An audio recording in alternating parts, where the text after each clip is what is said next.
Vamos a hacer la última gran sesión del año. Recuerden que festejamos los 80 años de la Academia de Ciencias Morales y Políticas, por eso todos los institutos organizan algunas sesiones especiales. Organizamos una a principio de año y ahora, para cerrar el año, tenemos que debatir qué va a pasar con la Argentina y también, fundamentalmente, si es que la Argentina alguna vez va a poder tener una economía dinámica o va a tener que permanecer eternamente dominada por una economía corporativa. Para eso tenemos fundamentalmente dos grandes expositores, José Seaba Serrate, un gran economista conocido por todos ustedes, y Douglas Elespe, que además es una especialista en riesgos. Para dar, creo que la imagen positiva, vamos a darle la palabra a José Seaba Serrate, que nos dirá todo el futuro promisorio que nos espera, y después le pasaré a Douglas Elespe, que sin duda nos dará como analista de riesgos un análisis o una visión más sombría. Finalmente trataré de dar una breve comentario sobre qué va a ocurrir con nuestro país luego de la política del presidente Trump, muy brevemente. Así que, mi querido José. Muchas gracias, bueno, por la invitación. Gracias a ustedes por estar acá. Me gustaría estar parado, si es posible.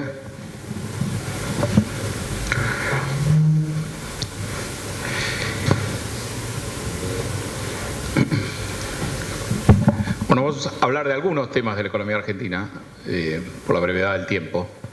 Algunos que elegí en función, yo diría, un poco de la demanda. El primer punto que me parece interesante es recordar que el año empezó con la Argentina creciendo al 3,5%, algo así, con la inversión bruta fija creciendo al 18% en los primeros 3 meses de este año. Es decir, una Argentina que estaba en expansión, con pronósticos del consenso que auguraban la continuidad de la expansión. Hoy estamos en una situación casi en las antípodas. ¿Qué pasó? Lo que Guillermo Calvo en su momento escribió, y esto está extraído creo que del diario Perfil, unos meses antes de que ocurriera. Básicamente sufrimos un frenazo brusco en los flujos de capitales, lo que Calvo llamaba el sudden stop. Teníamos una estrategia, el gobierno de Macri o de Cambiemos armó una estrategia que reconocía la existencia de desequilibrios importantes, pero también la necesidad de corregirlos en el tiempo, gradualmente y no en una forma de shock, y eso requería obviamente contar con financiamiento hasta que esos desequilibrios se corrigieran. Si uno toma el financiamiento del mercado interno, dado que el ahorro interno es escaso, iba a ser muy difícil conseguir uno de los elementos potentes de esa estrategia, que era tratar de buscar un crecimiento para corregir los desequilibrios de una manera no traumática o poco traumática. Entonces, la lógica era buscar el financiamiento en el exterior. Ese financiamiento entró con mucha generosidad durante 2 años y se cortó. Y al cortarse, un país que parecía lozano, donde uno podía marcar los problemas, porque los problemas eran visibles, pero tenía una lozanía en la actividad, había salido de la recesión, estaba tomando vuelo, había comenzado a generar inversiones importantes, no una lluvia, pero tasas de variación de 2 dígitos interanuales interesantes. Esa realidad desapareció de golpe y plumazo.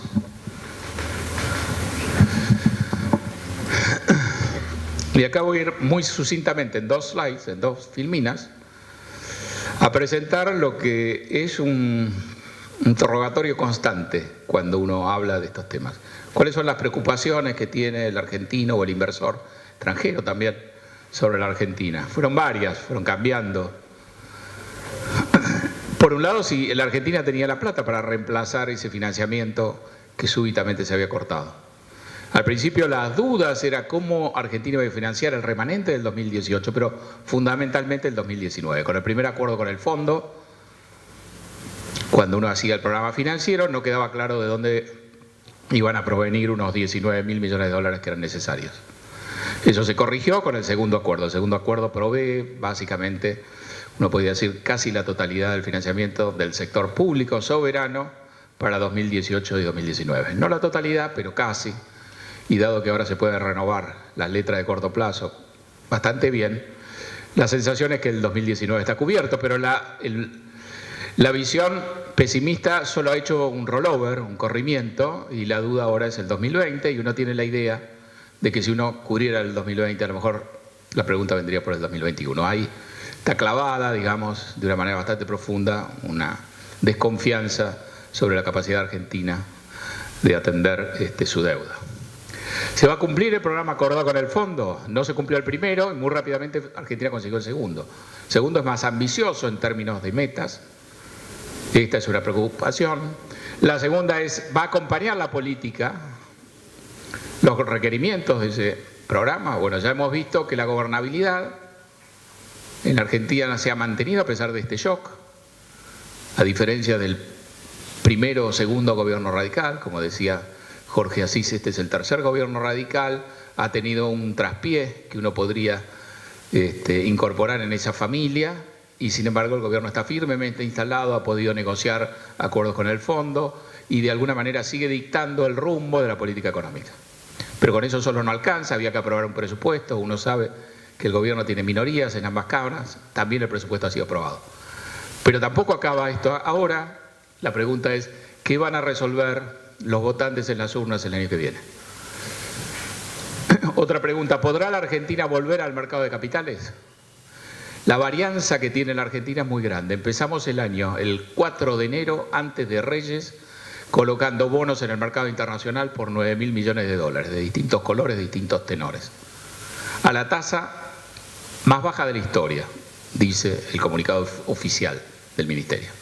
Empezamos así y terminamos de esta manera, con una duda, como les decía, clavada en el corazón de los inversores o de los argentinos que se preocupan por estos temas, acerca de la capacidad que va a tener Argentina de renovar la deuda sin volver a incurrir en un default. Leemos el segundo acuerdo firmado con el fondo y ahí se dice que probablemente la Argentina no pueda volver a los mercados voluntarios de capital internacionales sino hasta 2020. Recuerdo, estamos por terminar 2018. ¿Cuáles son los límites del financiamiento acordado? ¿Hasta dónde llega el financiamiento que tenemos si vamos a estar en un periodo de veda prolongado? Un tema que casi nadie pregunta, nadie menciona, pero que es muy importante y se deriva como consecuencia lógica de las respuestas más probables a lo anterior. En la medida que la Argentina tome deuda con el fondo y reemplace lo que en la estrategia original iba a ser deuda tomada en el mercado, el proceso que se va a estar generando es un proceso de subordinación de la deuda de mercado. Va a haber una sustitución de deuda de mercado por deuda con el fondo. Y la deuda con el fondo implícitamente tiene un carácter de no reestructurabilidad, no se defaultea, con lo cual la capacidad de repago de la Argentina, en la medida que el endeudamiento con el fondo crezca, y podría llegar a crecer hasta los 40.000 millones de dólares el año que viene, esa deuda subordinada implícitamente pasaría a tener una capacidad de repago menor, en el sentido de que los primeros 40.000 millones de dólares de pago van a estar comprometidos para pagarle puntualmente y hasta el último centavo al fondo, y lo que quede, si lo que queda es cada vez menos porque tomamos más en el fondo, va a ser implícitamente la capacidad de pago de la deuda de mercado antes de una eventual reestructuración. Es un tema que nadie plantea, pero es un tema muy importante y es un tema entonces que pone el acento en lo vital que es para Argentina poder acceder o empezar a mostrar que puede acceder a los mercados voluntarios de capital, aunque sea pequeñas cuotas, paulatinamente, a medida que se despliegue el 2019. Otra preocupación muy visible, si uno lee los diarios, inclusive sin necesidad de meterse en publicaciones muy especializadas, es esta disyuntiva que parece tener el derrotero futuro de la deuda argentina entre la necesidad de generar superávits primarios de mucha envergadura que la Argentina no ha generado en el pasado. 2 puntos del producto, 2,5 puntos del producto, 3 puntos del producto, dependiendo a quien uno lea o las condiciones en las cuales se hace este ejercicio, de ahora en adelante o recién a partir del 2020 o a partir del 2021, o alternativamente un escenario inexorable de default. Estarán familiarizados con esa postura, si no hay un slide de una filmina con 2 o 3 extractos. Y la pregunta que uno puede hacerse es si existen otras terceras vías, otras vías alternativas o combinaciones lineales que nos permitan, sin generar semejantes superávit primarios que a priori parecen difíciles de conseguir, y a su vez tener un escenario donde podemos mantener los pagos de la deuda corrientes. Otra pregunta es hasta dónde se estirará el FMI, porque el FMI tiene un programa, ese programa se vence. ¿Qué capacidad tiene el Fondo Monetario de aumentar el programa, de extender en el horizonte de tiempo el programa? El primer acuerdo era por 50.000 millones de dólares, el segundo es por 57.000.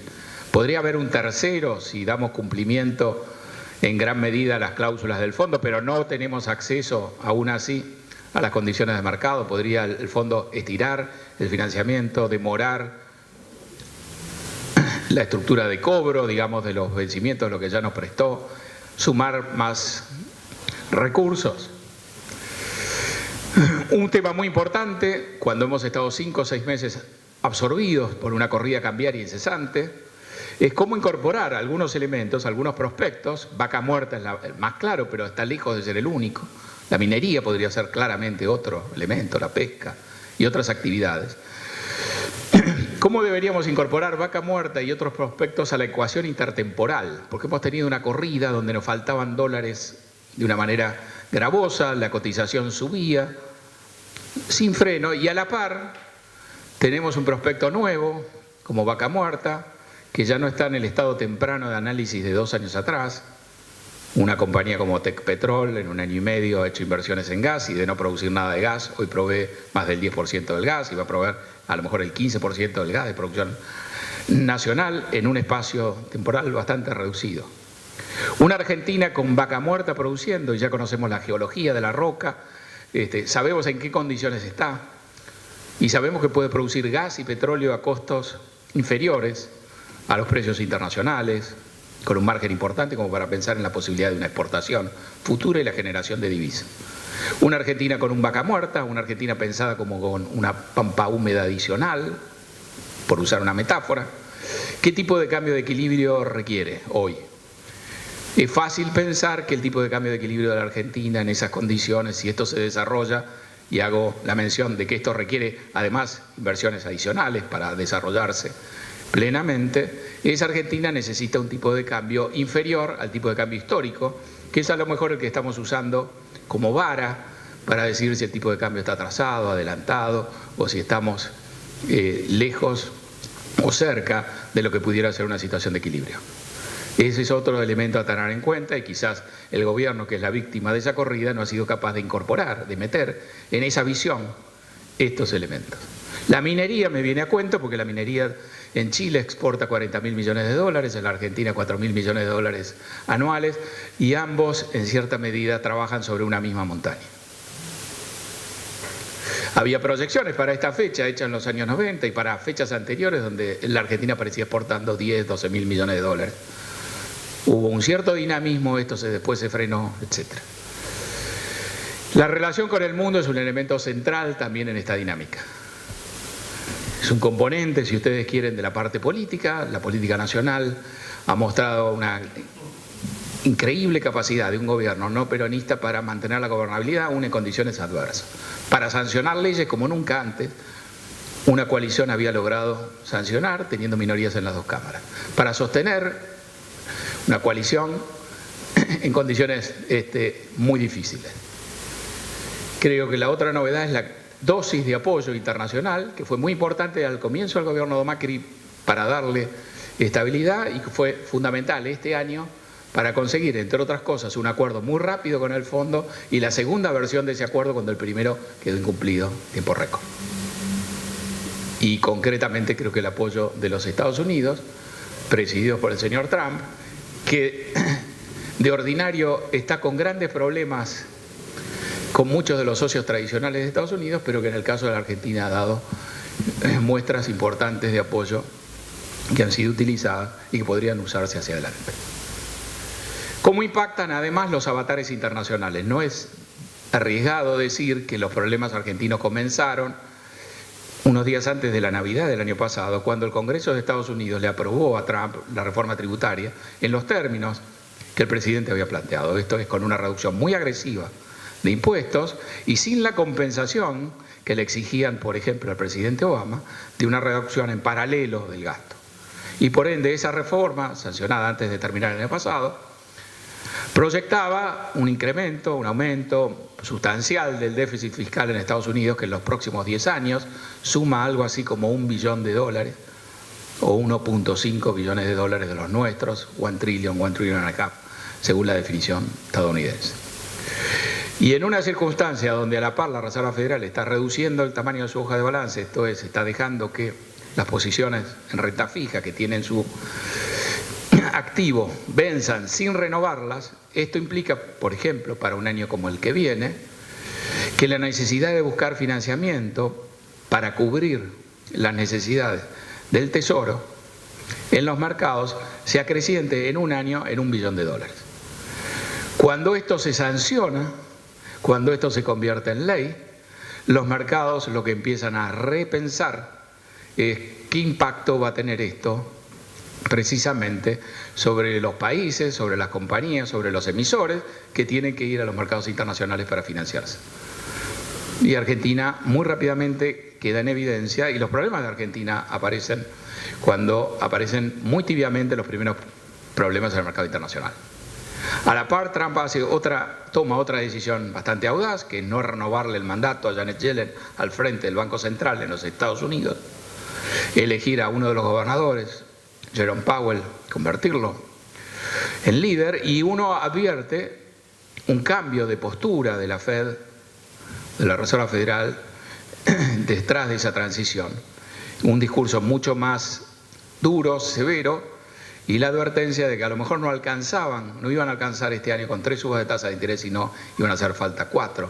Y ese discurso también se amolda, si ustedes lo piensan un poco, al cambio en la política fiscal, a una política fiscal procíclica, avalada por el Congreso, en condiciones donde la economía de Estados Unidos está en pleno empleo, y por ende esa política sobre una economía que ya estaba creciendo al límite, digamos, de lo que uno podría llamar su capacidad potencial, implicaba algún riesgo inflacionario adicional, y la respuesta al estrenarse de Powell, una respuesta hábil porque en ningún momento se generó una duda o una brecha de credibilidad sobre la Fed, lo que ponía era más presión sobre aquellos jugadores que necesitaban financiarse como parte esencial de su estrategia, esto es de la Argentina. Entonces, esos cambios en los mercados internacionales son muy importantes. Este año jugaron claramente en contra de la Argentina. Esto podría cambiar, y podría cambiar de una manera importante. Estamos viendo al propio presidente Trump públicamente ejerciendo presión sobre Powell para que frene la suba de tasas o para que baje las tasas. Estamos viendo los mercados tácitamente haciendo lo mismo, y estamos viendo información económica de Estados Unidos y sobre todo de fuera de Estados Unidos mostrando señales de debilidad, y esas señales de debilidad, si se confirman, pueden marcar que el año que viene las proyecciones que hemos hecho de suba de tasas tengan que ser revisadas hacia abajo, y eso probablemente sea bueno para los mercados en primera instancia, para los mercados emergentes que han sido bastante maltratados por esto, le quiten algo de presión a la suba del dólar, que fue otro elemento muy negativo para Argentina, y quizá a la cola de todo este proceso haya también una reevaluación que mejore las perspectivas argentinas hacia adelante. El último punto que me gustaría hacer mención es pensar que la Argentina, después de todo, no deja de ser una opción real. Como toda opción real, tiene un valor temporal. Y el pesimismo reinante es como que hace que ese valor temporal sea muy bajo. Esto es, Argentina está expuesto a múltiples shocks, y cuando uno tiene un activo y tiene la posibilidad de estar expuesto a ese activo a lo largo del tiempo, esa exposición a los shocks genera un valor, y ese valor aumenta a medida que pasa el tiempo.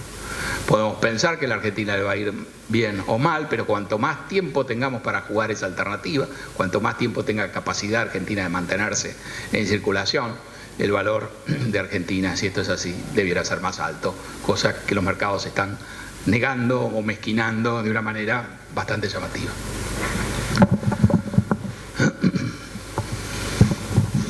Acá está la declaración de Trump un lunes 4 de septiembre, cuando ya había dado varias señales de apoyo a la Argentina, donde rescata del olvido la característica de aliado estratégico que tiene Argentina con Estados Unidos, el estatus de aliado extra OTAN, que ya todos habíamos olvidado porque en la práctica significaba muy poco, y según la información que yo tengo tampoco Estados Unidos tenía muy claro esto, tuvo que hacer algunas consultas.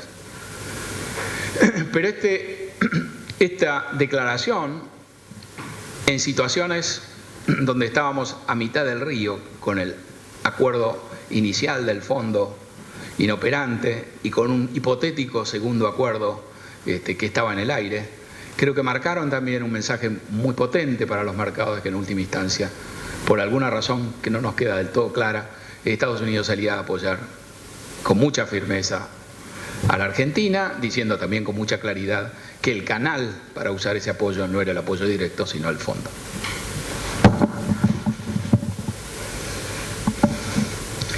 Vayamos a este tema, que creo que es un tema central, y después Douglas, que es el experto en riesgo y en evaluación crediticia, podrá examinar de vuelta. Es que estamos enfrentados a un dilema de hierro, una opción de hierro. O generamos superávits que nunca generamos en el pasado, que son muy importantes, o tenemos un default y lo que desconocemos es simplemente la fecha. O hay otras maneras de esquivar este camino. Y ahí tienen tres declaraciones, una de una consultora que se llama Economía de Regiones, diciendo Argentina está yendo derechito al default, el mensaje es muy claro, a menos que genere un superávit primario de 3 puntos del producto. Para que ustedes se den una idea, el segundo acuerdo con el fondo establece una meta, como saben, me imagino, de déficit cero. Es déficit primario cero, es decir, de déficit antes del pago de intereses, cero, en proporción al PBI, para el 2019, y un superávit primario para el 2020 de 1 punto del producto. Los intereses van a estar fluctuando alrededor de 2.7, 2.8, 3 puntos del PBI, por ende estos niveles de superávit que exige el fondo son compatibles con déficit financiero, con déficit total, cuando uno suma e incorpora los intereses, que es lo que hay que hacer, porque uno los tiene que pagar para no estar en una situación de default.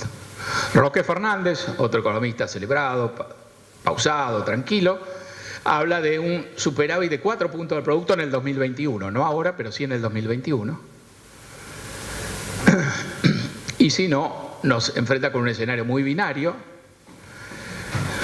Ricardo López Murphy, también otro académico, etcétera, habla de un superávit primario entre 2 y 2,5 puntos del producto por muchos años. No son niveles imposibles de alcanzar, son niveles arduos de alcanzar, y tampoco son niveles que exija el fondo. Eso es interesante, porque el fondo tiene su propia evaluación de la deuda. Los detalles quizás no son muy populares, pero sí el dictamen. El dictamen es: Argentina tiene una deuda que es sostenible, pero no con muy alta probabilidad. Lo habrán escuchado. Este análisis, si ven ese circulito rojo ahí, supone que la deuda se estabiliza, es sustentable, es sostenible, con un superávit primario levemente inferior al punto del producto, con 0,9%. Y esta ya es otra visión. ¿Cómo llega a esa conclusión? Bueno, hay dos elementos a tener en cuenta. ¿Por qué de repente estamos preguntando sobre la sustentabilidad de la deuda y a principio de año no era un problema? Bueno, entre otras cosas, por ese otro circulito rojo que tienen ahí abajo, que dice que el salto de la deuda este año, básicamente por el impacto de la devaluación, y una deuda que está en gran medida, antes de la devaluación estaba en 70% expresada en moneda extranjera, ese shock cambiario, más la recesión, generó un salto de 30 puntos del producto el tamaño de deuda. Y lo que quizá era más manejable ahora parece con una solución mucho más perentoria. ¿Cuál es la llave para pensar en el análisis del fondo que la deuda se puede sostener sin necesidad de llegar a superávits primarios de 2 o 3 puntos del producto? El fondo exige ir a 1 punto del producto de superávit primario el año 2020, y después el análisis, que se extiende en el tiempo, mantiene el superávit primario en esos niveles. Hay 2 o 3 elementos que importan. Uno que importa muchísimo es el que está ahí en ese rectángulo color mostaza, que son las tasas de crecimiento, términos reales, que supone el fondo en su proyección de deuda para los años 2020, 2021, 2022, 2023. Y son efectivamente tasas de crecimiento muy, muy altas. Y por ende, si ustedes quieren, a lo mejor uno podría uniformar bajo un mismo modelo las distintas afirmaciones de los distintos economistas, entendiendo que uno supone que la Argentina va a ser capaz de llegar a tasas de crecimiento cercanas al 3% y superiores al 3% en el 2022-2023, y otros lo ven harto difícil o imposible. En un modelo muy sencillo uno pone un número con el superávit primario, con el resultado primario. En la vida real importa también cómo uno llega a generar ese superávit.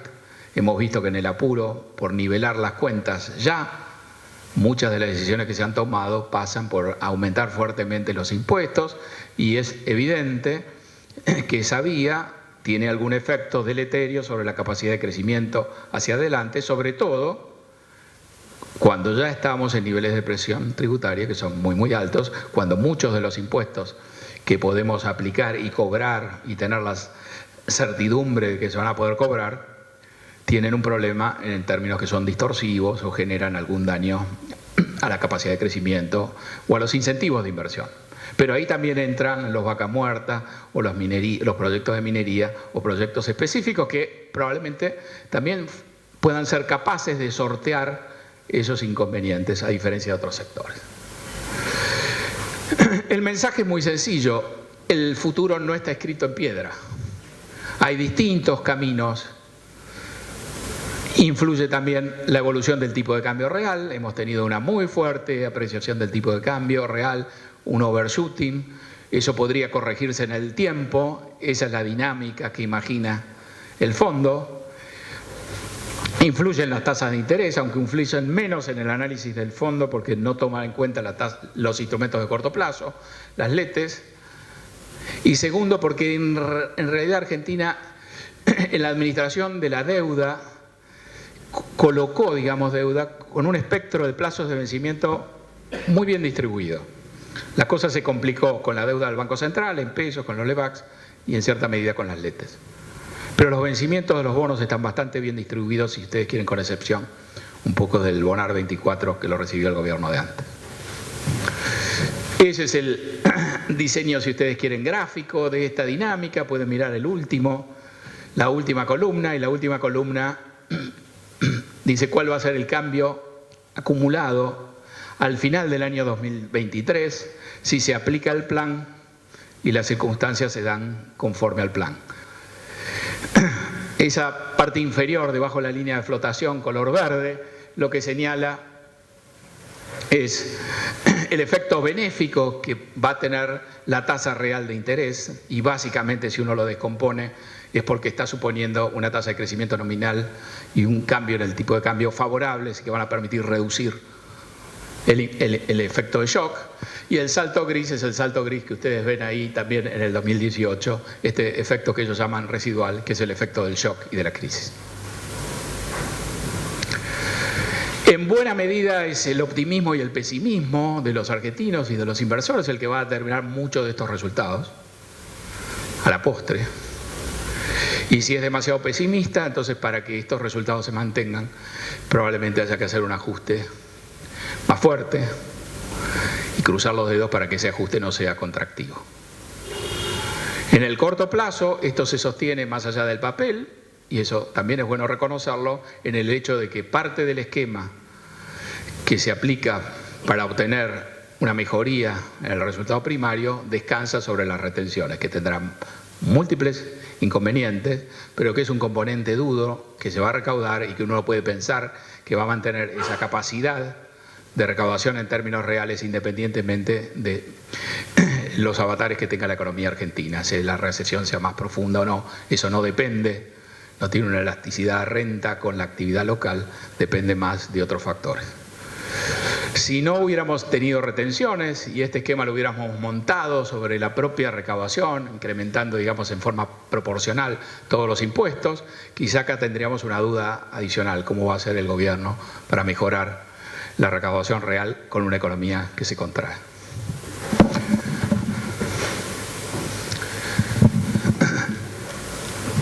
Lo anterior se puede decir de una manera positiva, en el sentido que acá hay una gran batalla de expectativas por delante. Esto no quiere decir que todo sea expectativas, de que todo sea optimismo, nada que ver. Los problemas son reales, los problemas de la Argentina son importantes. Acá hay gente joven, otra no tan joven, pero todos creo que hemos vivido acá 1, 2, 3, 4 crisis, y a quien le falte alguna, me parece que no le faltará oportunidad de seguir sumando. Tenemos, sin embargo, me parece, más activos o una capacidad potencial de lidiar con la adversidad más importante que la lectura así primaria que uno ve o la reacción del mercado. Un elemento clave creo que es vaca muerta. Independientemente de lo que pensamos acerca de cuánto superávit haya que generar, etc., está clarísimo que esto va a requerir tiempo para ser corregido, y en la medida que tengamos tiempo y en la medida que tengamos dudas o dificultades para crecer, que ha sido una constante también de la Argentina, Juan hizo alguna referencia, estamos en un ciclo de stop and go desde el año 2011 ya. Estamos básicamente con el mismo nivel de producto, toda mejoría un año la estamos devolviendo el año siguiente. Del 2011 en adelante, fruto por el cepo. Sacamos el cepo y sin embargo chocamos con un cepo, si ustedes quieren, voluntario. El mercado internacional nos prestó ingente cantidad de recursos hasta que dejó de hacerlo. Y cuando dejó de hacerlo, el freno es un freno equivalente al que puede aplicar un cepo. ¿Qué cosas hay que hacer? Hay infinidad de cosas por hacer. Los economistas del BID dicen que hay que hacer una reingeniería completa del gasto público, porque este es el país que más gasta dentro del universo interamericano y el que gasta peor. La Argentina está en el puesto 128 del ranking de apertura de negocios. Calculo, me imagino que calculado por el World Economic Forum o algo así. Lo que es más triste de todo esto es que esto es propaganda oficial, porque esto implica una mejoría con respecto a la situación vigente. Si presidimos el G20, uno podría decir, usando este número, que también podríamos presidir el G128. O sea que ahí hay mucho para hacer. Y estas son 3 perlas de muestra. La más interesante quizás la que está abajo. Es el caso Toyota, porque es interesante ver la contracción de la actividad industrial, las quejas del sector, las dificultades del sector, y contrastarlas con una actividad que obviamente no tiene ninguna cuasi renta o renta por alguna ventaja competitiva natural de la Argentina. Es una automotriz, la última que se instaló, y que tiene en estas circunstancias un horizonte por delante no de contracción, sino de expansión de la capacidad, y en el largo plazo todavía de mayor expansión de la capacidad. Entonces deberíamos preguntarnos cómo es que Toyota pudo hacer posible capear esta crisis. Si ustedes quieren, habría que hacerlo más amplio. ¿Cómo es posible que Toyota ha podido funcionar en las condiciones anteriores, que uno podría llamar entre comillas de atraso cambiario, y cómo es que puede seguir funcionando y expandirse en condiciones entre comillas de atraso cambiario, de adelanto cambiario? Y si Toyota ha podido, probablemente otros también puedan. Y si la Argentina estuviera mejor representada por Toyota que por el resto de los integrantes de ADEF, podríamos tener entonces la necesidad de hacer un ajuste, pero que este ajuste no fuera recesivo, sino que tuviera algún componente expansivo, porque la verdad es que si tenemos capacidad de producir camionetas, las camionetas son un bien transable, normalmente, vamos a ver bajo qué condiciones no. Lo que tiene que ajustar a Argentina es el gasto doméstico, no tiene por qué achicar la producción, al contrario, debería expandirla, que es lo que hace Toyota. Nosotros deberíamos consumir menos, es decir, ahorrar más, y esa producción excedente colocarla en los mercados internacionales. Con los servicios o con los no transables no se puede hacer, El bar de la esquina, si vende menos cafés y medialunas, no puede exportarlo. Pero un fabricante de bienes tangibles debería estar en condiciones de hacerlo. Sabemos que el grueso de la industria nuestra no lo puede hacer, por la sencilla razón, si uno toma el sector automotriz, que produce vehículos que son para el consumo local, en un mercado que tiene un precio por arriba del internacional, por una estructura de protección, o que puede venderlos en Brasil, dado el régimen automotriz, pero si no los compra el argentino, no los compra Brasil, tiene que achicar la producción porque no tiene dónde venderlo. Y lo que tiene Toyota es esta capacidad, porque esencialmente Toyota compite con Toyota de Tailandia en colocar las camionetas y por ende en todo momento ha tenido que tener un patrón de costos de producción muy afilado, muy alineado. Y este es un componente clave en este comportamiento, y si este comportamiento estuviera más generalizado, la Argentina tendría entonces muchísima más margen, capacidad de maniobra. Estamos hablando de una empresa del sector privado, independientemente de cómo se maneje el sector público.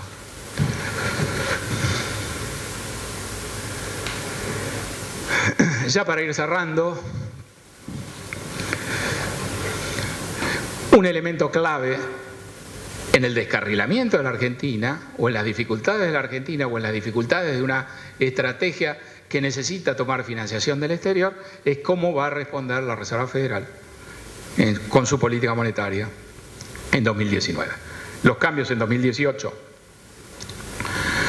no fueron muy negativos, fueron una complicación para la Argentina, fueron una complicación para el resto del mundo. Sin embargo, el único país que derrapó y que terminó atado al muelle del fondo fuimos nosotros, no lo hizo México, a pesar de que el señor Trump viene atacando muchas de las actividades y las industrias más rentables de México, como la industria automotriz, ya desde antes de asumir el gobierno, a pesar de que también el resultado político en México fue el triunfo de López Obrador, que era a priori el escenario más negativo para los mercados, pero México sigue funcionando a pesar de estar bajo esa presión. Brasil, con toda la incertidumbre de no saber quién es Bolsonaro también, o Turquía en condiciones internacionales que están en las antípodas de las nuestras, con problemas mucho más serios, también ha seguido funcionando, se sigue financiando internamente y no ha necesitado ningún mecanismo, ninguna muleta internacional. O sea, la debilidad nuestra es importante, pero precisamente por esa razón también es muy importante si las condiciones externas cambian, y no tanto en el número de subas de tasas o de acciones concretas que pueda tomar la Fed, sino básicamente en el horizonte que pueda delinear la Fed. Un horizonte donde se descomprima la expectativa de suba de tasas, donde uno puede decir hasta acá llegó el ajuste, va a ser un horizonte muy favorable para Argentina, o de manera directa o indirecta, primero beneficiando quizás a mercados como los nuestros, que están en mejores condiciones, como pueden ser los mercados emergentes. Pero si uno tiene paciencia, en algún momento habrá un arbitraje de mercados emergentes que han recuperado mucho, y una Argentina que, si sigue haciendo buena letra, va en algún momento a entrar en el radar del inversor. Así que este es un elemento importante. Importan las tasas internacionales, importa mucho el valor del dólar en el mundo. Esto es interesante tenerlo en cuenta, porque si bien Powell es un fanático del gradualismo, el gradualismo ha desbarrancado en la Argentina, pero no en la Reserva Federal. La idea de la Reserva Federal es en un horizonte donde hay muchísimos problemas y donde uno puede tener dolores de cabeza provenientes de ángulos muy diferentes. Precisamente el mensaje de la Reserva Federal es que nosotros vamos a hacer algo, ese algo se transmite, se comunica, va a consistir en subir las tasas regularmente, mantener esa cadencia, todo el mundo sabe, si a alguien no le gusta puede ajustarse ahora. Eso se ha podido seguir ejecutando. La idea de la Fed es una idea entonces de gradualismo. La historia de la Fed es una historia que combina el gradualismo con el shock posterior. Muchas veces estas subas de tasa que se ejecutan de manera prudente, encadenada, con mucho cuidado, aún así terminan con una recesión posterior. Y después de esa recesión hay una baja de tasas, etc. La situación internacional es muy importante, y la Argentina, a la hora de tomar decisiones, si las cosas se complican sobre todo, debería ser extremadamente paciente. No deberíamos repetir el grave error del 2001 de haber ido al default en el momento, en el mismo año en el cual los precios de los commodities empezaban a subir. Y donde no veíamos una solución, pero si hubiéramos tenido la paciencia, el tiempo. Si las Torres Gemelas hubieran sido atacadas 1 o 2 años después, hubiéramos visto quizás un precio de la soja en una zona mucho más atractiva y eso dándole viabilidad a largo plazo a Argentina. Y acá vuelvo a un tema que me parece central. La Argentina es una opción real y eso implica que uno tiene valor temporal aun cuando uno no sepa cuantificarlo. Y no sé si quedó algo más. Esto es anecdótico, un reportaje a un director de McKinsey, hemos tenido 2 en el equipo de gobierno, esto es uno que está en funciones, explicando un poco el tiempo que le va a llegar a la Argentina a recobrar confianza, las decisiones de inversión que uno puede hacer con la Argentina en estas circunstancias, el timing ideal de la inversión dependiendo de los sectores. Y básicamente lo que dice el señor Smith es que si usted, por ejemplo, tiene una compañía y tiene que digitalizar la compañía, el momento de invertir es hoy. No se puede dormir. Que hay sectores donde es racional invertir hoy, como puede ser turismo y algunos de los sectores donde Argentina tiene más ventajas naturales. Y a la par, un comentario de decir, al mundo le va a llevar por lo menos un año cambiar la visión sobre Argentina y el hecho de que esté el fondo, lejos de ser algo muy favorable, la presencia del fondo se puede interpretar a primera vista como la señal de que hay problemas serios y por ende así. Esa es la razón por la cual el fondo está acá y no está en otros lugares. Bueno, hay un apéndice que uno generalmente no consulta, salvo que hagan preguntas, pero quizá hay un tema que me parece interesante, que son las dificultades que tiene el Banco Central en Estados Unidos. Digamos, acá hay que entender que el sistema monetario internacional gira alrededor del dólar. Todos de alguna manera estamos colgados de ese sistema y cuando se corta la luz en ese sistema o baja la potencia, etcétera, nos vemos afectados. Y cuando uno analiza, se pone en los zapatos del chairman de la Reserva Federal, uno advierte las dificultades o los peligros a los cuales él está enfrentado. Por un lado, la reforma tributaria, que ya les mencioné, en condiciones de pleno empleo, puede recalentar la economía, generar un problema de inflación, y esta situación de bonanza se puede truncar por el recalentamiento. Y es responsabilidad de Powell evitar que eso suceda. Por otro lado, puede haber una guerra comercial, a instancias también de Trump y sus políticas. Esto puede a una economía pujante enfriarla, sobre todo si hay un frenazo comercial brusco. Y entonces la economía puede entrar también en una recesión, no por excesivo recalentamiento, sino por un frenazo brusco. Y también el señor Powell es quien va a estar ocupado y a quien todos van a mirar buscando solución. Si uno mira a Estados Unidos, los problemas los genera Trump, las políticas las toma Trump, casi no tiene ninguna restricción, y si pasa lo peor, las soluciones tienen que venir por el lado del señor Powell. Cerrar la economía, aunque no haya una crisis comercial muy importante, implica, entre otras cosas, elevar la protección interna, subir aranceles. Hay aranceles sobre insumos que son de uso difundido en toda la economía, como puede ser el hierro y el aluminio. Eso aumenta los precios internos y eso genera presión sobre el resto de los precios de la economía, y también el señor Powell está encargado de controlar esa situación. Y esta situación ya es de una naturaleza distinta a los problemas de inflación con los cuales venía lidiando Yellen. Ya no hace falta que la economía esté recalentada, los problemas de inflación pueden venir porque algunos insumos clave suben mucho de precio, hay estrangulamientos y problemas.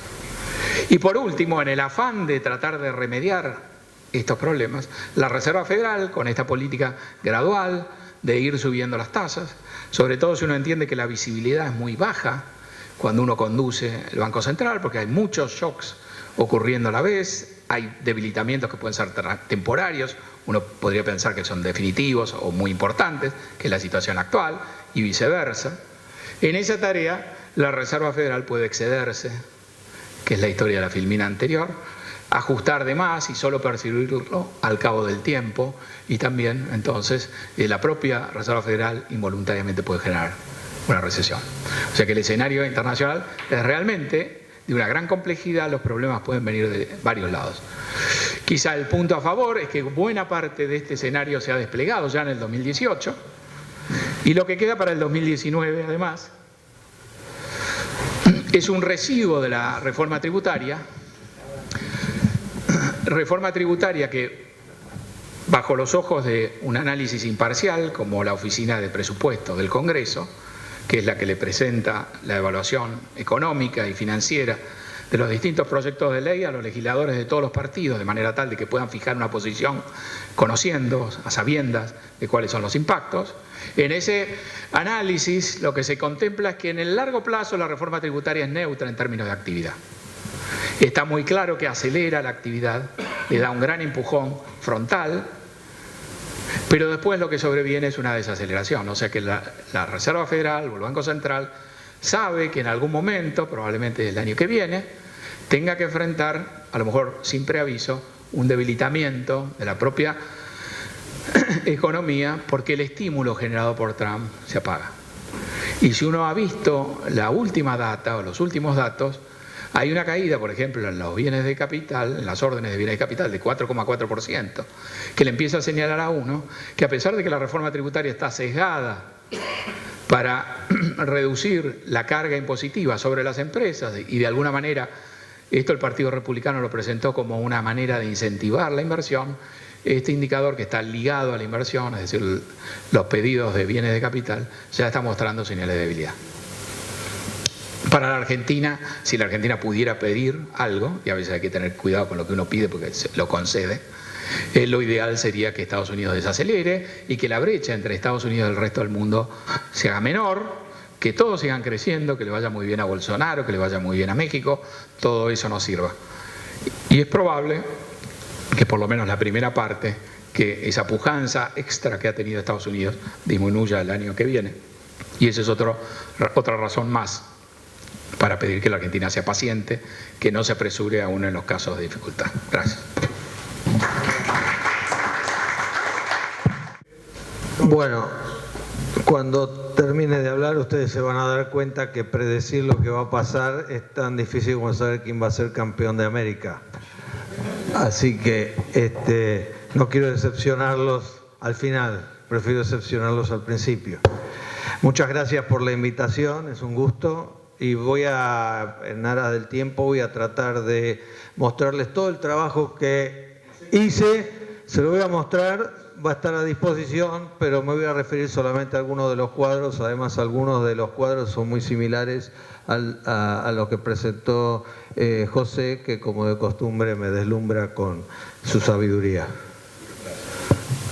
Bueno, acá las proyecciones actuales de Argentina, que tomando un caso base o el caso estrés, un caso más pesimista, nos muestran que tenemos un duro camino, tenemos un río bastante ancho por cruzar, tanto desde el punto de vista de crecimiento económico, que empieza mal.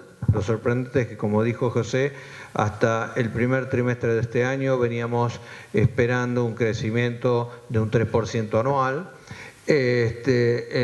Tasas de inflación totalmente sorprendentes, especialmente si pensamos que el objetivo del Banco Central era el 10% en el 18 y lo corrigieron en diciembre del año pasado, 28 de diciembre, al 15, que ya era terriblemente alto la diferencia, y estamos con cifras astronómicas.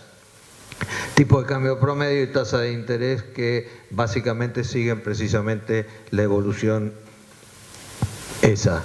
Bueno, acá hay algunas proyecciones que nosotros hacemos sobre el nivel tanto de actividad mensual como la evolución de índices de precios, que como ven no muestra nada demasiado positivo, y la evolución del tipo de cambio real, multilateral, no solo se compara contra Estados Unidos, pero tengan en cuenta que el tipo de cambio real en este caso muestra una pequeña baja debido al arbitraje que se está haciendo contra tasa de interés, es decir, la gente nuevamente está volcando con estas tasas de interés en pesos, está volcando parte de su dinero a inversiones en pesos, pero con estas tasas de interés tan elevadas, todos sabemos que esto tiene es de muy corto plazo. Esto no puede durar demasiado, porque o explota por el lado de los tomadores de crédito o explota por el lado del pase a dólar. Y como todos más o menos tenemos la misma expectativa, lo único que diferimos es en el plazo en el que uno puede estar jugando este juego. Entonces yo diría que es una curva para tener muy en cuenta, porque es probable que se comience en algún momento, sobre todo a partir del año que viene, a doblarse. Ya en este momento, en estos días, hemos notado algunos crecimientos en el tipo de cambio. Y la tasa de política monetaria refleja precisamente la intención del gobierno, primero, de restringir el crecimiento de base monetaria para evitar que se financie la salida al dólar y contener la demanda en un momento inflacionario como el que vivimos. Esto es simplemente, con esto los quiero deslumbrar y nada más que eso, o confundir, que es mi rol en esta etapa de la conferencia. Esto es básicamente el modelo que se emplea para llegar a una conclusión respecto a la calificación de un país. Se utilizan todos estos indicadores, se vuelcan todos al modelo y en base a eso surge una primera aproximación a la calificación en crudo, la calificación que refleja la capacidad de un determinado deudor y de una determinada emisión de ser pagada. La probabilidad de pago está reflejada en esa calificación, en este caso soberana. Bueno, se llega a ella a través de un volcado de una determinada cantidad de cifras fundamentales de la economía, se le agregan algunas cifras respecto a los aspectos institucionales, sociales y políticos de un país, y en base a eso sale una calificación, digamos en bruto, que merced a un debate dentro de un comité de calificación soberana, culmina en una calificación definitiva, pulida y de acuerdo a lo que podría ser la comparación de un país, en este caso Argentina, con otros. Cómo lo ubicamos dentro de las probabilidades de cumplimiento, las probabilidades de incumplimiento y quiénes están en el mismo cajón. Si lo que queremos ver es cuál es la posición relativa de Argentina entre los países de la región, tenemos la columna izquierda donde están todos los calificados y como ustedes verán, Argentina con una B se encuentra en una escala relativamente baja, es decir, es un país visto como vulnerable desde el punto de vista del riesgo soberano. En el otro lado está sobresimplificado, pero ya a nivel global estamos mostrando qué países también son B. Y tenemos arriba aquellos que son B+, es decir, que tienen un notch, una categoría superior, y aquellos que están en un nivel B-, simplemente para ubicarnos y ver que desde el punto de vista de la capacidad de repago de la deuda, Argentina tiene vulnerabilidades superiores a lo que una fotografía del país, de sus recursos, de su potencial indicarían que deba tener. Acá también otro indicador semejante, nos muestran dos cuadros distintos. Uno del lado derecho, cuál es el producto per cápita, producto de ingreso per cápita de países que están en el rango de la B. La mediana es la línea azul y ustedes ven que Argentina tiene un ingreso per cápita todavía bastante bueno que el de muchos países que tienen calificación superior.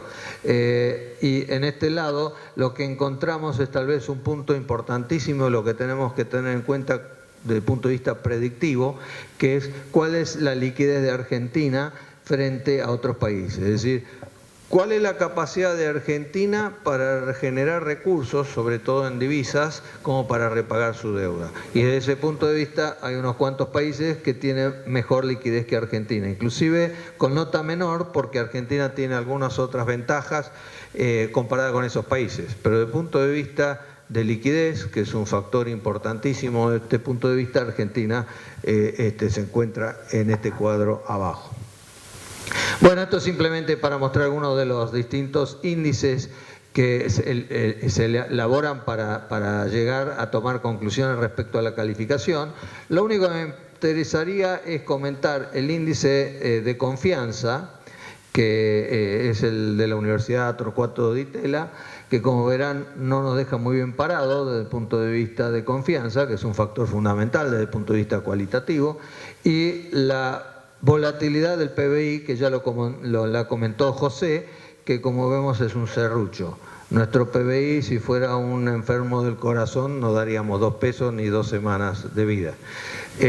Tenemos esa volatilidad, indica que hemos aprendido a vivir con estos altibajos tan elevados, pero esto es precisamente lo que afecta desde el punto de vista internacional también la confianza. Es decir, cuando hay muy alta volatilidad, sea de una empresa o de un país, la cantidad de reserva, el colchón financiero que se le pide es mucho mayor, porque precisamente uno no tiene la capacidad para prever si lo va a agarrar el pico o lo va a agarrar el valle en algún momento. Entonces, la volatilidad es un indicador bastante importante respecto a la vulnerabilidad, sea de una empresa, de un individuo o de un país. Acá tenemos lo que se llama la dinámica de la deuda, y entonces ahí cuando se hace el estudio de calificación se toman ciertos parámetros, se proyectan, una tarea que obviamente tiene grado de subjetividad también, y por el otro lado se hace después un análisis de sensibilidad para ver en distintos escenarios cómo se va a comportar la deuda antes de asignar una calificación. Lo paso rápido porque no quiero detenerme acá, porque José lo ha mencionado bastante de estos aspectos. Sí me interesa comentar que cuando analizamos esto, yo siempre me lo identifico con la Biblia, ¿no? Me imagino que mientras que Noé estaba predicando que había que subirse al barco, unos cuantos creían que no valía la pena y que era una nube pasajera. Entonces, qué difícil que es a través de unas pequeñas nubes predecir lo que va a pasar, y por eso es que uno se agarra siempre a otros factores que puedan ser señales tempranas de debilidad como para posicionarse adecuadamente. Ahora sí vamos a los aspectos cualitativos que explican un poco qué es la calificación, que me parece que es muy importante porque los mercados le dan mucha importancia. Lo interesante es que no es una predicción, sino es una opinión, y como tal es una declaración falible. Está sujeta a unas cuantas premisas que pueden o no cumplirse. Es una opinión independiente, que tal vez es lo más importante que tiene. Está lleno de economistas de primer nivel en organizaciones, bancos, empresas que tienen la misma capacidad o mayor capacidad que las calificadoras. Lo que se valora en la calificadora, o lo que se espera de una calificadora, es que su opinión sea independiente, que no tenga conflictos de interés cuando hable de calificar una deuda, o de calificar una deuda que puede ser de una empresa, de un país o lo que fuere. Tiene, por ese motivo, por la independencia y por el grado de idoneidad que se presume de los que intervienen, por la comparación que hacen de otros emisores similares, es que los mercados le dan mucha importancia. Viven criticando a las calificadoras cada vez que se equivocan, y como dije, su opinión no es infalible, pero a su vez nadie se anima a salir a vender una emisión, o a colocar una emisión, o a invertir en una emisión sin antes consultar por lo menos qué es lo que dice una de las calificadoras a las que ellos le dan crédito. Y como su opinión es relevante, la calificación afecta el costo del endeudamiento. En la Argentina tiene, por ejemplo, que pagar una tasa de interés altísima porque tiene una calificación baja. Si no existieran las calificadoras de riesgo como las conocemos hoy, también existirían otras calificadoras. Yo siempre digo, siempre van a existir calificadoras informales. Afortunadamente existen por lo menos calificadoras institucionales que están además controladas y reguladas. Pero si no existiría ninguna calificadora, alguien calificaría. Y eso tendría una incidencia en el costo financiero. Entonces Argentina paga una tasa de interés del 10% anual, cuando por bonos similares países alrededor nuestro pagan la mitad. Quiere decir que nosotros no solo tenemos un nivel de endeudamiento bastante elevado, sino que la tasa de interés se multiplica. Y eso es lo que nos genera un problema serio cuando analizamos la capacidad de pago.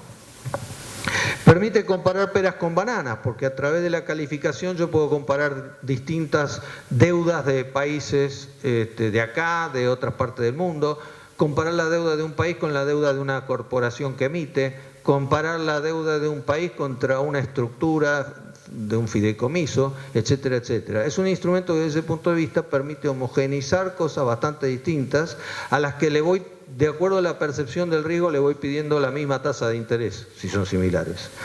Y se presume la idoneidad de quienes lo emiten, eso es una presunción iuris tantum. Y después se sigue una metodología predeterminada en el instituto que preside Juan Sola. Entonces, creo que el aspecto metodológico es un tema que merece importancia, y una de las cosas que diferencian a las calificadoras respecto a lo que podría ser una calificación de alguien que opina y alguien idóneo que opina es precisamente su apego a una determinada metodología. Información, opinión y certificación, no me voy a ocupar de esto porque si no robaría mucho tiempo. El que tenga interés en esto lo va a poder ver. Alcance y perspectivas. Tampoco quiero dedicarme demasiado a esto porque no me quitaría de los temas más importantes. Acá esto sí me parece que es interesante mostrar. Por un lado tenemos lo que es la escala absoluta de calificación. La calificación lo que me está hablando en términos absolutos, cuando hago calificaciones internacionales, yo lo que estoy midiendo es cuál es la probabilidad de repago de una deuda. La opinión sobre la probabilidad de repago de una deuda en tiempo y forma. Y en ese sentido comparo la probabilidad de pago de Argentina con la de Inglaterra, con la de España, con la de Turquía, con la de Uruguay. Y después, en base a eso se le asigna una nota. Yo sé que por la filmación no me puedo mover mucho, pero si no... Acá lo que se ve es... Este es un marco más o menos típico, que va variando muy poco de un año a otro, pero AAA prácticamente la probabilidad de impago es 0%, está muy cerca del 0%. Y lo mismo ocurre con todos los que están dentro del rango de la A. Todos estos tienen muy baja probabilidad de cumplimiento. Y recién la curva empina cuando uno llega a las triple B. Las triple B, el final de la triple B marca la frontera de lo que se denomina grado de inversión. Es como decir, bueno, acá el que invierte puede ser que se le pague su deuda. Y en la mayoría de los casos afortunadamente se paga, pero ya con mucha más probabilidad de incumplimiento que en el mundo de las A y hasta las triple B. Y ahí vemos el empinamiento y vemos cuánto empina cuando una calificación está en el rango de las B. Esto es muy pequeño y capaz no lo ven, pero esto es lo que me va indicando. La verdad es que cuando estamos en el rango de las triple B, estamos más o menos en el 8% de probabilidades de incumplimiento nada más. Nuevamente, estamos hablando de estadísticas. Y esto empina severamente a partir de ahí. ¿Qué quiere decir? ¿Que uno no debería invertir en aquello que no sea triple B o mejor? No, lo que quiere decir es que uno tiene que saber que es un riesgo mayor y exigir tasas más altas, que se compadezcan con el riesgo mayor que están asumiendo. Y esta es una escala relativa que se usa para países que están justamente, o para corporaciones que están justamente del lado de la derecha con calificaciones de país muy bajas. Se usan dentro de los países para distinguir los mejores emisores de los peores emisores. Porque si no, nadie sabría distinguir entre una empresa de primer nivel y una empresa relativamente floja en su propio mercado o de una provincia que es fuerte con relación a otra provincia que es débil. La escala relativa se puede usar en cualquier país con independencia del rating global o internacional, y lo que me está indicando es, aun si todos están mal, hay algunos que caen antes que otros, hay algunos que son más fuertes que otros.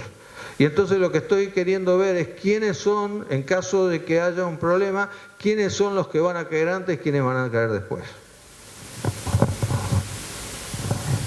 Bueno, este también es simplemente desde el punto de vista metodológico para que sepan que se miran todos los países que uno quiere analizar y analiza determinados parámetros en forma dinámica para saber en qué está afectado un determinado país con relación a otros.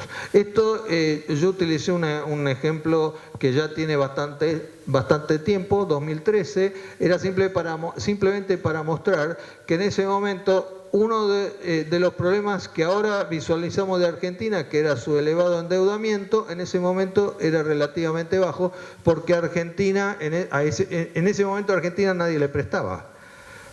Pero por el motivo que sea, la situación desde el punto de vista de endeudamiento era más cómoda. Y Argentina, sorprendentemente, no tenía ningún indicador rojo, tenía solamente indicadores amarillos, cuando hay países con mejor calificación que tenían algunos indicadores rojos. Pero Argentina en ese momento se encontraba en default. Y por estar en incumplimiento entonces estaba severamente castigada desde el punto de vista de tasa y de nivel de crédito asignado. Es decir, no la pegamos nunca.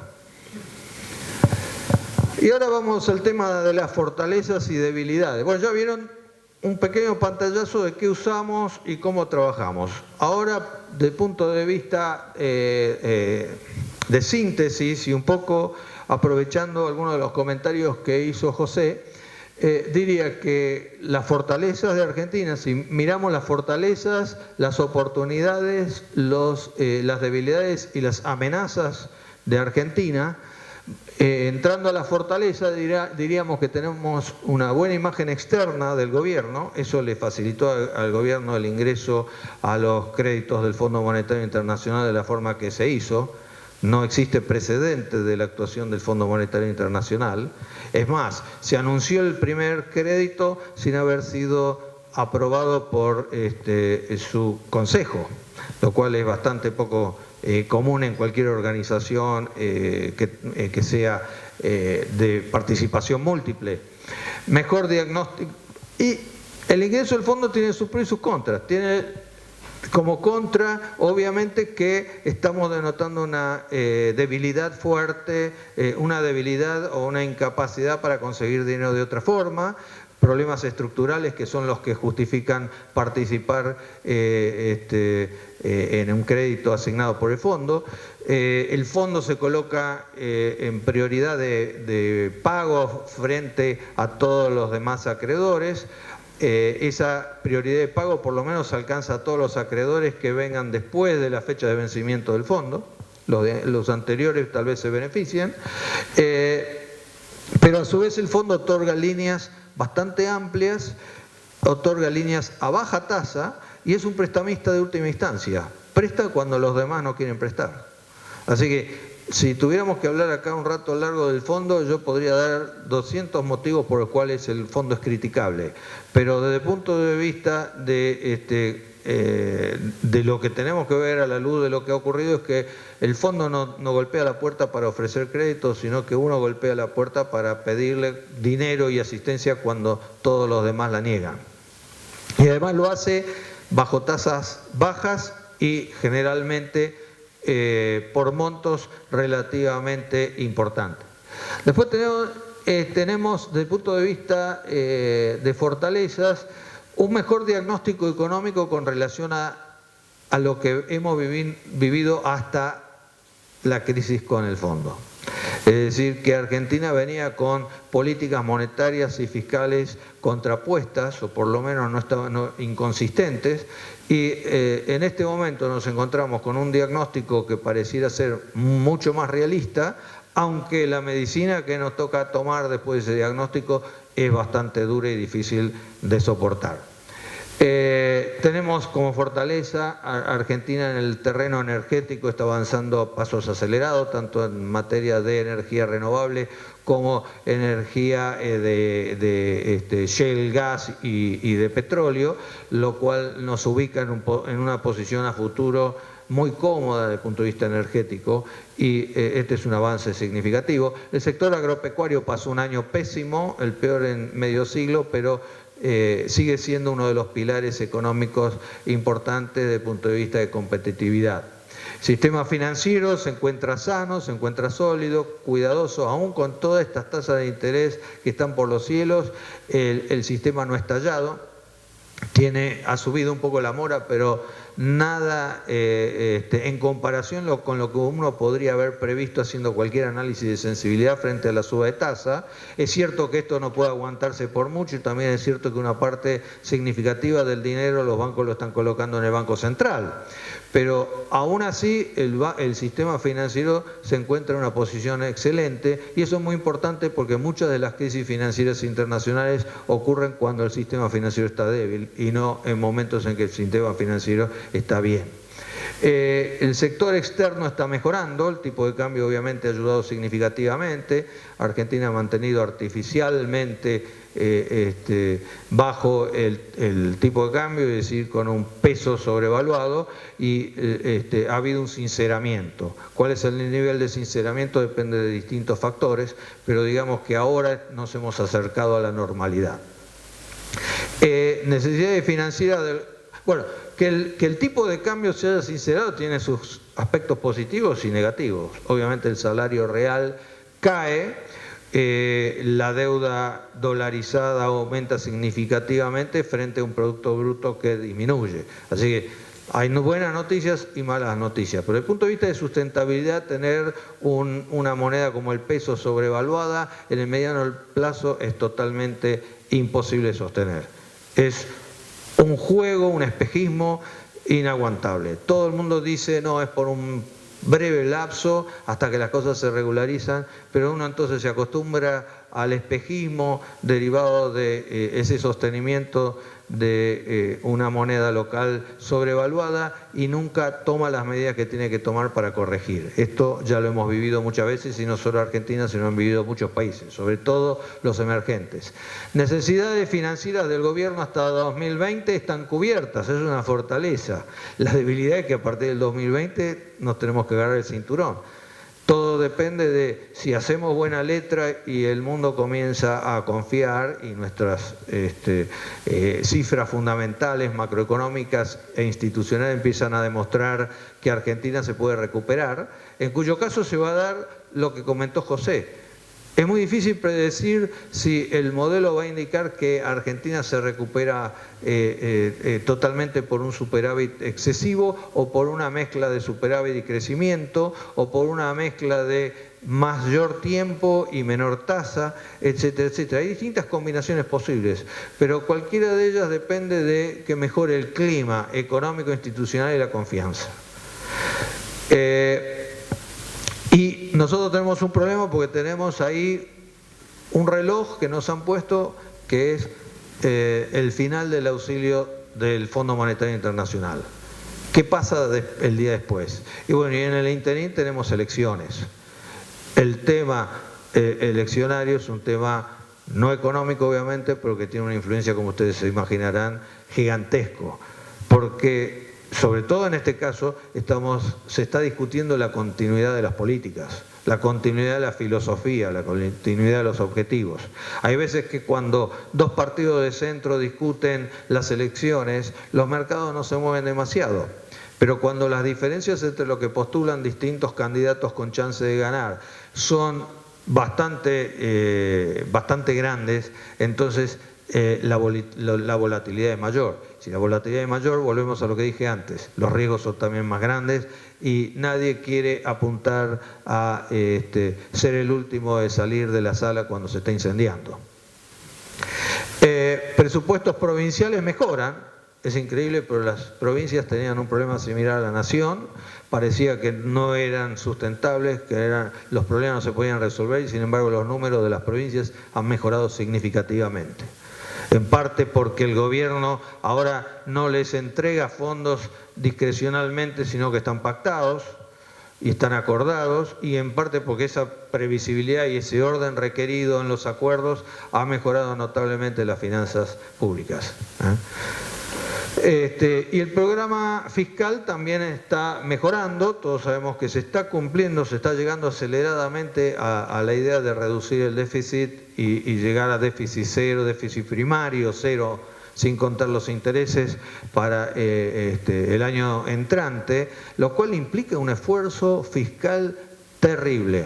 Hay muy pocos países que podrían estar encarando un esfuerzo como este. Y generalmente lo que implica también un grado de resistencia muy grande a esa reducción de gasto o a ese incremento de los impuestos, que ha sido también el factor mayor en el diseño. Bueno, desde el punto de vista de las expectativas del fondo y de las expectativas de los mercados, eso está bien visto. Si se pudiera seguir en esa misma dirección, seguramente los mercados se sentirían muy cómodos con seguir renovando la Argentina y asignándole crédito. Y hasta el fondo también se sentiría cómodo con seguir asistiendo. Y si esto se cortara, no quiero ni pensar lo que cada uno de los que tienen que arriesgar dirían. Entonces, este es un aspecto importantísimo, aunque desde el punto de vista realista uno tiene que saber que implica un esfuerzo muy grande que puede generar resistencias también mayores. Las oportunidades, mejoramiento institucional, estamos muy lejos. Cualquier cosa que tocamos tiene algún problema institucional. Hasta si nos ponemos a pensar seriamente, hasta el partido del otro día tiene una grave acumulación de defectos institucionales. Superar una inercia de déficit gemelos, tenemos déficit fiscal y déficit en la balanza de pagos, ¿no? La cuenta corriente y la balanza de pagos deficitaria, y fuertemente deficitaria ambas. Incentivar la inversión en áreas claves, como comentó José, venía este año bastante bien el crecimiento de la inversión, de niveles relativamente bajos, pero se estancó. Y se estancó porque precisamente cuando hay perspectiva de recesión, ¿para qué voy a invertir? ¿No? Y hasta que no se vea que se da vuelta las posibilidades de crecimiento, vamos a ver inversión solamente en algunas áreas.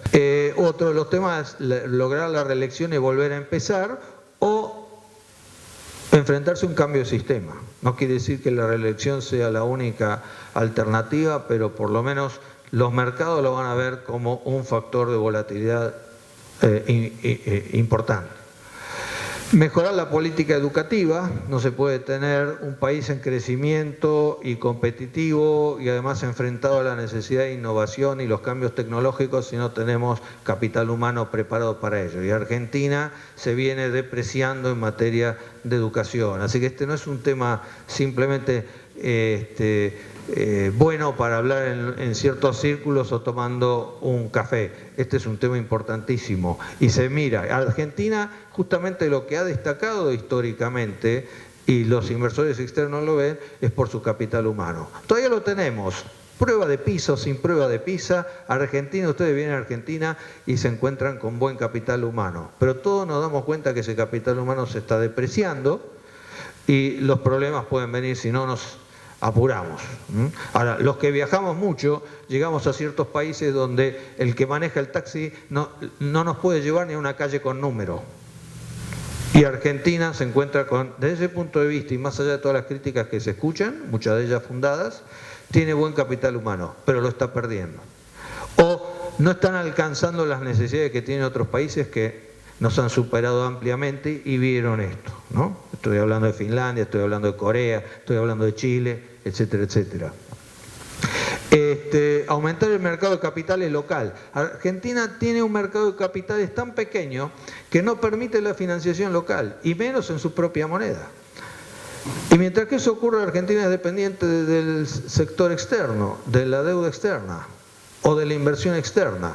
Y eso nos hace mucho más vulnerables, porque aquel que no está arraigado, obviamente en la primera señal negativa se va.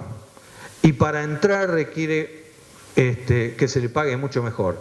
Así que Argentina requiere con urgencia reconstituir un mercado de capitales como supo tener hace varias décadas y que no lo tiene. Obviamente para esto es necesario la macro, porque si tenemos la inestabilidad monetaria que tenemos o tenemos algunas tendencias institucionales, por ejemplo, a la expropiación regulatoria o a aplicar impuestos ex post facto, no aplicar impuestos ex post facto, sino ocurridos los hechos, cobrar impuestos retroactivos, etcétera, etcétera, a través de hazañas que parecen viveza criolla, pero en definitiva termina conspirando contra la idea. Pero ¿podría Argentina tener, con algunos años de estabilidad, 2 o 3 años, un mercado de capitales por lo menos 3 veces superior al que tiene? Y eso sería fantástico.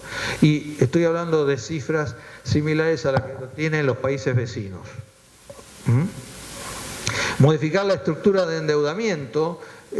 Mucho del endeudamiento en la Argentina es o con las empresas con sí mismos, es decir, con sus dueños, o el Estado con el exterior. Y esto de nuevo tiene que ver con nuestras debilidades y lo endeble del acceso a ese crédito cuando las cosas se ponen difíciles. Vaca muerta tiene un gran potencial. Puede significar, bien utilizado, 5 veces el PBI. Otra que reservas. Vaca muerta es un hallazgo sensacional.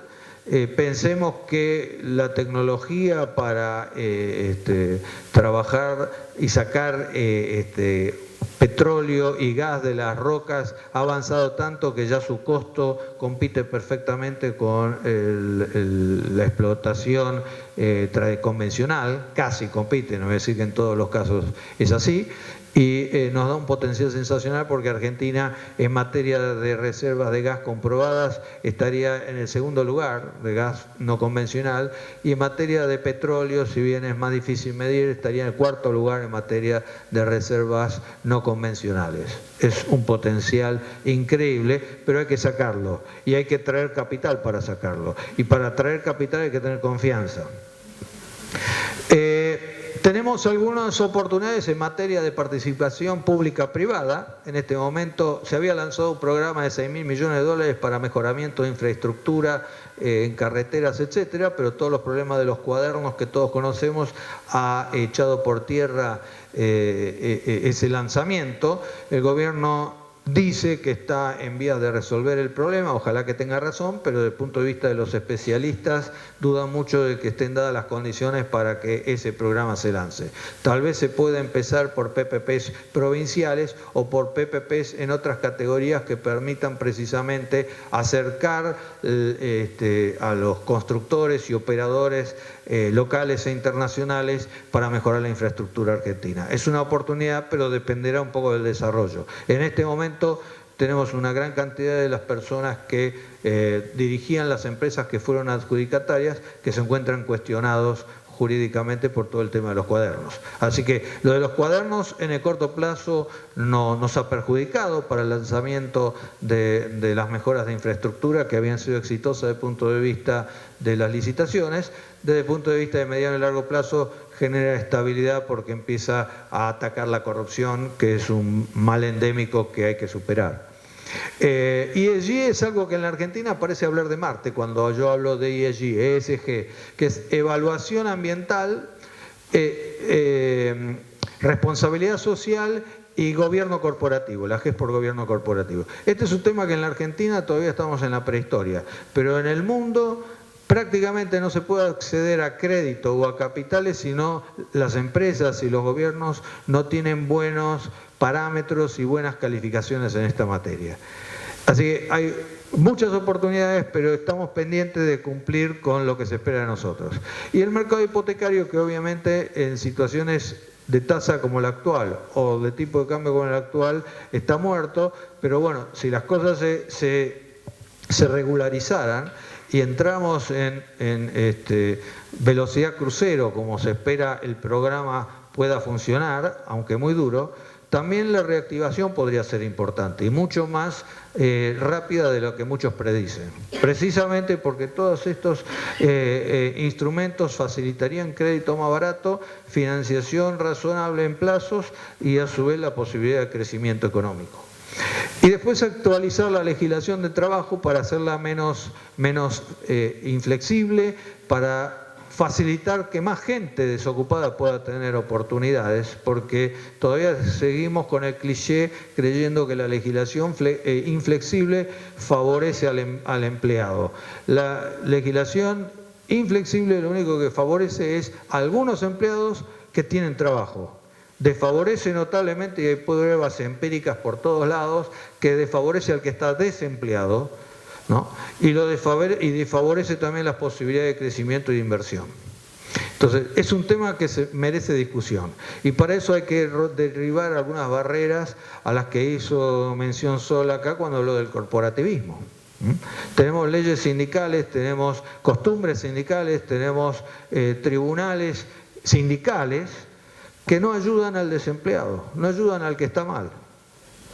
Y yo por mucho tiempo cuando daba clase me quejaba bastante de la función de los gremios en esa materia, porque defendían al que estaba dentro, pero no al que había quedado fuera. Hasta que me di cuenta que el equivocado era yo, porque el gremialista tiene la función de defender los intereses del que está trabajando, no del que no está trabajando.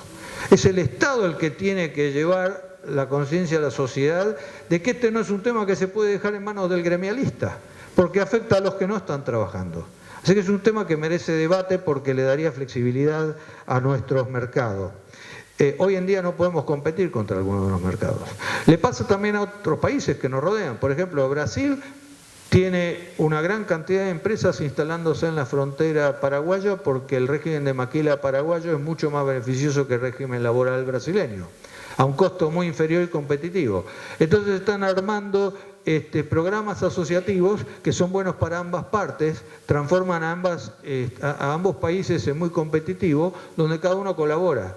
Pero es precisamente esa posibilidad de competir con costos laborales más bajos que mejora el nivel de ocupación de Paraguay, que se encuentra con cifras desde el punto de vista de sus fundamentales, de crecimiento, de inflación, de tipo de cambio, etcétera, muy buenas.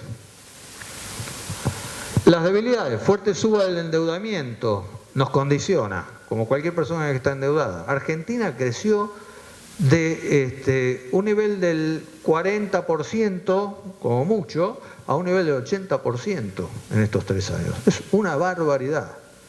Se jugó todo a que esto iba a seguir, como comentaba José a través de la mención de Calvo. Lo único que yo difiero del comentario de Calvo es que en realidad él lo dice respecto a Argentina. Si esto se para, puede estallar. No, en cualquier caso, cuando hay mucho endeudamiento, si se para, sea cual sea el país, el problema puede estallar.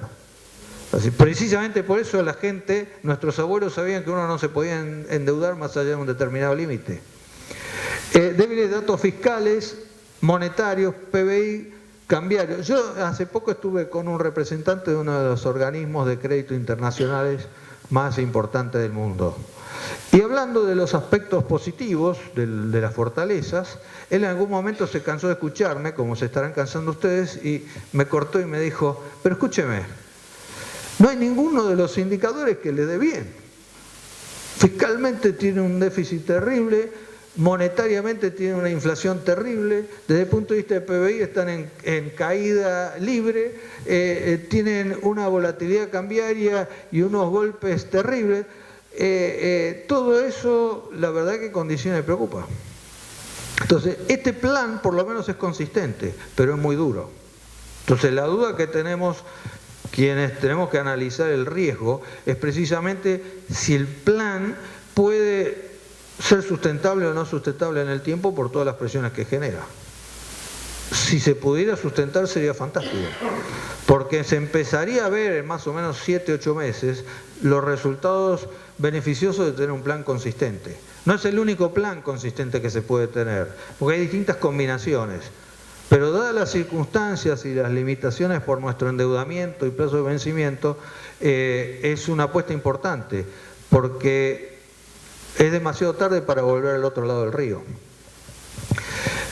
Dificultad para reducir el gasto público. Ustedes van a ver que parte de este plan que reduce el déficit es más por la vía de impuestos e ingresos que por el lado del gasto. Sigue existiendo, con el gobierno que sea, una resistencia seria a analizar si el gasto público no es demasiado elevado y, a su vez, si el gasto público elevado o no es eficiente.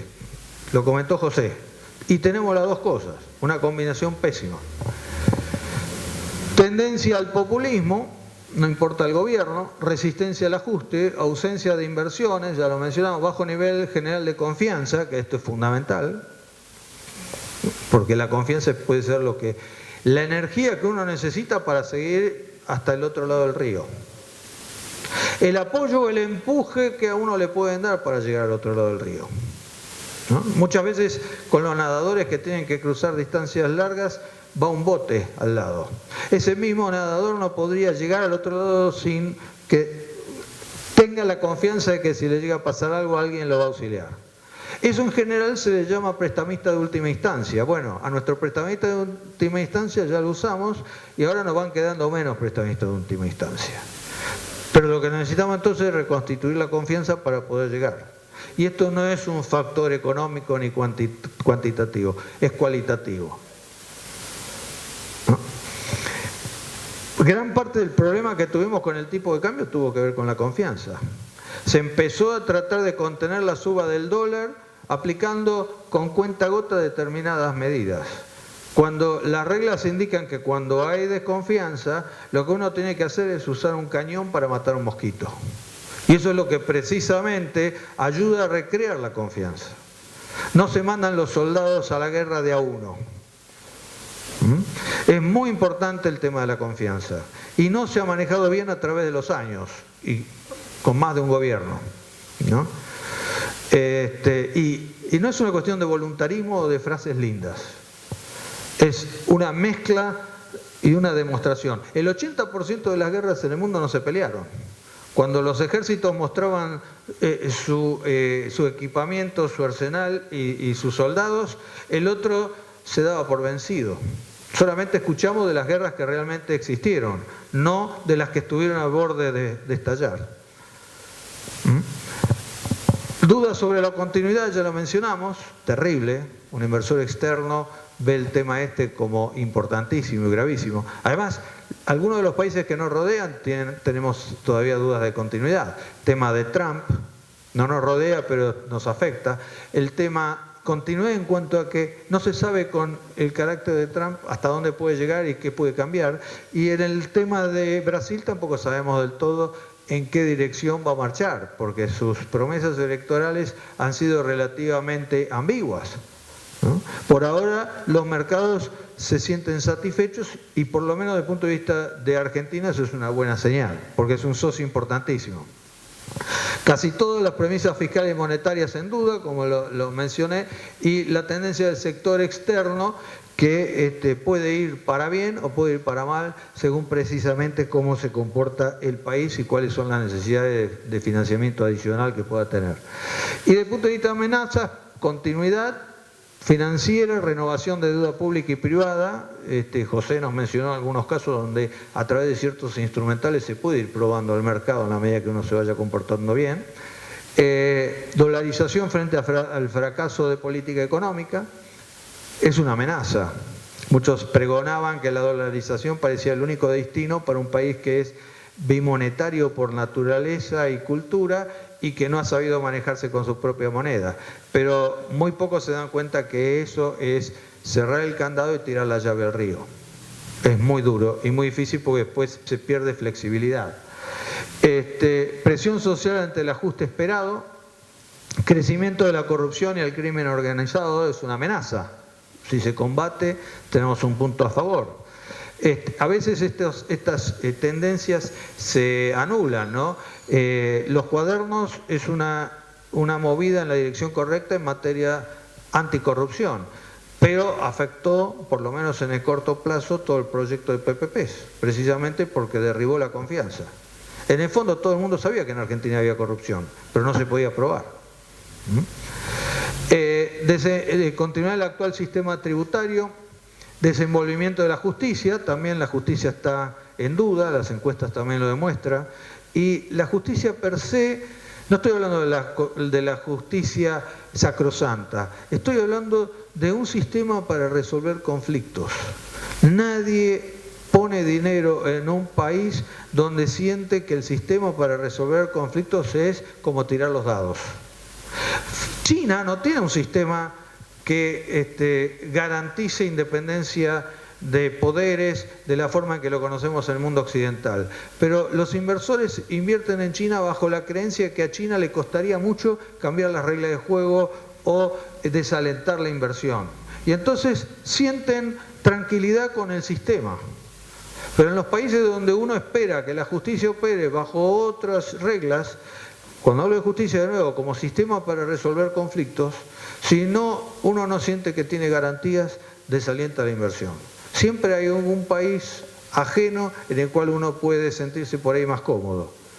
Y muchas veces uno escucha a los argentinos hablar y sus políticos como si todo el mundo estuviera haciendo cola para invertir en la Argentina, cuando en el mundo la tendencia es exactamente la contraria.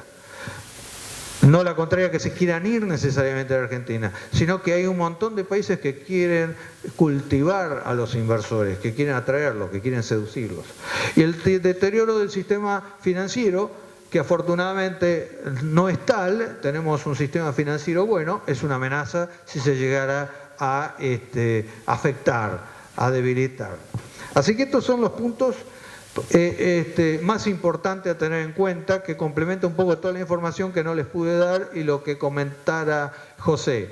Y si tuviéramos que mirar los factores más importantes que han tenido que afrontar los países a través del tiempo, aquellos países que sufrieron crisis y que estuvieron al borde de no cumplir, o países que cumplieron con su deuda, ahí yo las he clasificado, escrito sobre el tema, como 3 teorías sobre cómo podemos anticiparnos, qué factores nos pueden indicar cuando un país está en serio riesgo de incumplimiento. Una es la debilidad fundamental.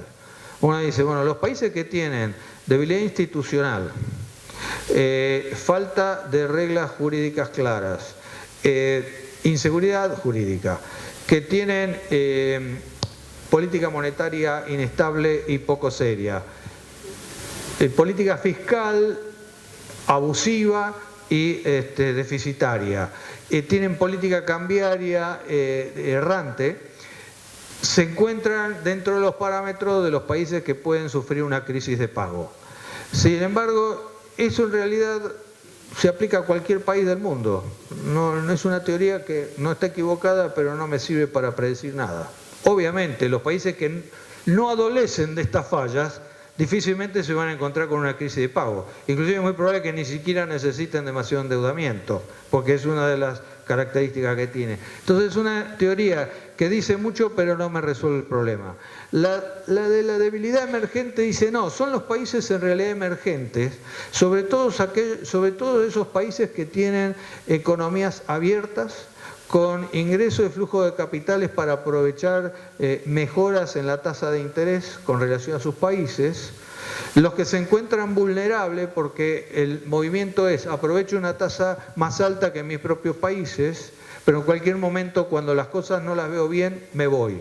Mientras tanto lo que estuve buscando es un crecimiento en el nivel de precio de los activos de ese país, inflando los activos, inclusive llegando a burbujas, y posteriormente cuando me voy se produce el movimiento inverso, generando también, si el Estado es el que toma el crédito, ciertos riesgos de impago para el mismo. Entonces, esa teoría mejora la posibilidad que habla de la debilidad en los fundamentales de la economía, pero no me explica por qué hay países que han tenido economías abiertas. Y otro requisito es economía abierta a los flujos de capitales con tipo de cambio fijo o semifijo, donde uno tiene casi una garantía de que va a ganar X cantidad de dinero y se lo lleva. Esa teoría mejora la descripción de la teoría fundamental, pero no me explica por qué hay varios países que tenían esas características y no cayeron, mientras que sí cayeron otros. China no cayó en la década del 90, mientras que unos cuantos cayeron. China no cayó, Taiwán no cayó, Malasia no cayó, Turquía en ese momento no cayó, Brasil no cayó.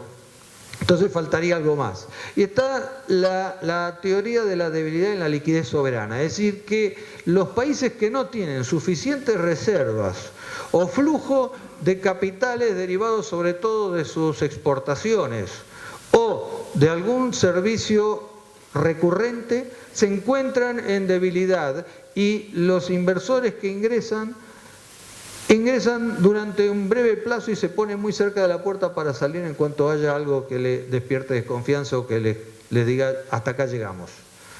Y la verdad es que Argentina, si la miramos cómo llegó a través de su endeudamiento al 2018, ¿cuál era la posición de reservas netas que tenía la Argentina? ¿Cómo estaba desde el punto de vista de su sector externo con una balanza corriente deficitaria, una balanza comercial fuertemente deficitaria, con gastos de turismo cercanos a los 10.000 millones de dólares ya recurrentes? Se daban todas las condiciones para que las señales estuvieran y es muy probable que muchos de los que se ubican en esta teoría hayan dicho llegó el momento de hacer las valijas y salir. Así que tengamos esto en cuenta porque Argentina o recobra su liquidez o se va a encontrar endeble y vulnerable por mucho tiempo, tanto Argentina como cualquier país. Bueno, esto es una simple señal de lo que hay para ver. Todos datos, muchos de los cuales José ya trató, así que ahí no. Esto solamente con respecto a los PPPs y toda la posibilidad de crecimiento, estos son factores que nosotros tomamos en cuenta para calificar un proyecto de participación pública y privada. Y como ustedes verán, después de los cuadernos y de los problemas que hemos tenido en los últimos meses, muchos de estos no se cumplen y es lo que nos provoca un poco de inquietud respecto a la viabilidad. Como no lo sabemos todo y las predicciones que hacemos pueden ser muy relativas, yo simplemente recuerdo unas cuantas de las cosas que han pasado cuando uno pensaba que iba a ocurrir la otra. Como no tengo tiempo para repasarlas todas, digamos que si, y siempre menciono el ejemplo, si yo hubiera tenido que calificar 2 naves, estaba el Kon-Tiki, que era una balsa que cruzó el Pacífico para demostrar que los incas y los habitantes de la Polinesia tenían una descendencia común y que habían viajado a través de balsas. Yo le hubiera asignado bajísimas probabilidades de llegar. Le hubiera puesto una D, una C a ese navío. Y si hubiera tenido que calificar el Titanic, con todos los instrumentales que teníamos y todo lo que yo dije, hubiera dicho que era una AAA. Se decía que ni Dios la podía hundir. Sin embargo, me hubiera equivocado. Eso es lo que debe reducir nuestro grado de arrogancia. El Titanic se hundió y el Kon-Tiki, una balsa pobre, llegó y cruzó.